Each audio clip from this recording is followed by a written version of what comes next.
खूप आगळं वेगळं आहे। तर आपल्याला 1 BHK फ्लॅट हा 17 फेब्रुवारीला मिळणार आहे।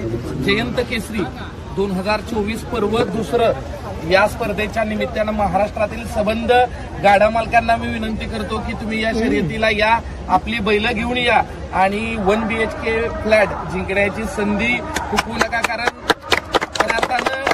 ज्या पद्धतीनं पेटनाक्याच्या बैलगाडी क्षेत्राचा इतिहास आहे तर तो इतिहास मी इथं काढणार नाही। मात्र हे मैदान अत्यंत पारदर्शक होणार आहे याबाबत तीळ मात्र शंका नाही। कारण आयोजकांनी त्या पद्धतीची नक्कीच गोष्टी केलेल्या आहेत। कोणतीही गाडी डायरेक्ट फायनलला पळणार नाही, चिठ्ठ्यांचा कार्यक्रम सुद्धा व्यवस्थितच होणार आहे। त्याच्यामुळे ह्या गोष्टी लक्षात घ्या। सर्वांनी जयंत केसरी 2024 साठी यायचंय, आपली उपस्थिती दाखवायची आहे आणि या स्पर्धेला यशस्वीरित्या करण्यासाठी आपलं सहकार्य खूप महत्वाचं आहे। आणि खऱ्या अर्थानं बैलगाडा मालक नक्की या स्पर्धेला येतील, आपलं सहकार्य देतील आणि ही स्पर्धा यशस्वी करण्यासाठी आयोजकांना मदत करतील। धन्यवाद।